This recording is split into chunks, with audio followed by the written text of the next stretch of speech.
नमस्कार दोस्तों, मैं प्रहलाद गुजर आज आपको बताना आया हूँ यूसीसी के बारे में। यूसीसी का मुद्दा बहुत ही अहम मुद्दा है जो पूरे अपने इंडिया में आजकल बहुत चल रहा है कि यूसीसी होता क्या है। जैसे यूनिफॉर्म सिविल कोड, जैसे हम अगर हिंदी में डिफाइन करें तो इसको एक एक शब्द तोड़ सकते हैं, जैसे समान नागरिक संहिता। तो सबसे पहले इसके बारे में जानते हैं कि संहिता क्या होती है। तो लंबे समय से चले आ रहे हैं अतीत मौखिक व्यवहारिक नियम परंपराओं आदि को जब समाज सोचता है कि इसे एक व्यवस्थित ढंग से लिखा जाए कि यार इसमें नियम से अगर इसकी कोई कुरीतियां है तो उसे समाप्त किया जाए, तो उसको अपन कोडिफिकेशन या संहिताकरण कहते हैं। और यूनिफॉर्म सिविल मतलब जो नागरिक संहिता होती है जिसके लिए सबके लिए समान होना चाहिए। तो हमारे संविधान में आर्टिकल नंबर 44 वो ये कहता है कि राष्ट्र नागरिकों के लिए एक समान नागरिक संहिता का लागू करने का प्रयास करेगा। क्योंकि अपने यहाँ दो लोग काम करते हैं, एक तो क्रिमिनल लॉ और एक सिविल लॉ। जो क्रिमिनल लॉ होता है वो सबके लिए समान है कि अगर कोई चोरी करेगा तो चाहे हिंदू हो, मुस्लिम हो, सिख हो, सबके लिए सजा सेम होगी। लेकिन उसी में अगर कोई विवाह या सिविल जो भी अपने इसमें जो भी सिविल में आते हैं मामले, जैसे विवाह हो गया, अडॉप्शन हो गया या अपनी जायदाद या प्रॉपर्टी का बंटवारा हो गया, उसमें ये लागू कानून नहीं होता है। यहाँ तो सबके लिए अपन को समान एक देने चाहिए कि अगर क्रिमिनल लॉ है, जैसे मुस्लिम कम्युनिटी इसका बहुत विरोध कर रही है कि इसमें हमारे मतलब धर्म का आप हनन कर रहे हो, या हमारे आर्टिकल 25 जिसमें कि धार्मिक स्वतंत्रता का अधिकार है उसको आप हनन कर रहे हो, या तो अगर वो चोरी करता है तो उसे भी उसके हिसाब से वो सजा देनी। जैसे सऊदी में शौर्य चलता है, आप उसके हिसाब से अगर कोई चोरी करेगा तो उसे हाथ काट दो। तो नहीं, वहां तो वो कहेंगे नहीं हमको तो आईपीसी की धारा लगाओ, हमें 2 साल की सजा दे दो, तो ऐसा होता है।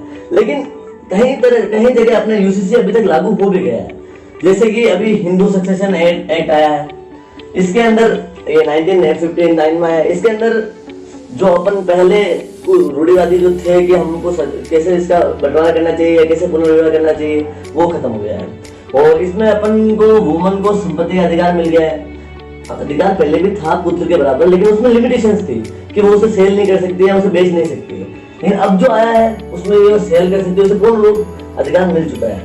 तो कहीं ना कहीं मतलब यूनिफॉर्म सिविल कोड लागू हो रहा है थोड़ा थोड़ा, लेकिन इसे पूर्ण रूप से लागू नहीं किया गया है।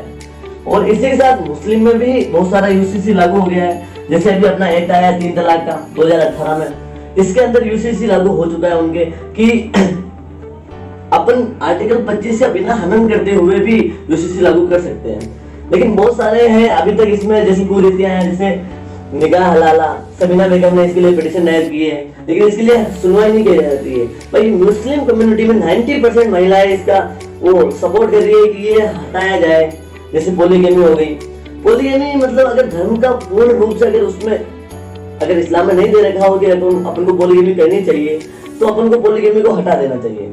लेकिन इसके साथ अभी एक केस हुआ था शबाना हसनम का, उसने जेएनएक्स के तहत मतलब अडॉप्शन के जो अपने होता है उसमें पारसी, मुस्लिम, क्रिश्चियन और यहूदी ये चारों, या इसके अलावा मतलब जो गैर हिंदू समाज होती है वो कोई भी बच्चा अडॉप्ट नहीं कर सकती है। लेकिन उसने अभी हाई कोर्ट में जो पिटीशन दायर की है उसने J care and part of children's का एक्ट के तहत सुप्रीम कोर्ट ने भी उसके साथ में इसको मतलब किया है कि ये अगर बच्चे अडॉप्ट करती हैं तो अगर इसके माता पिता सरेंडर कर देते हैं या इसको छोड़ के चले जाते हैं तो आप इसको आप अडॉप्ट कर सकते हो।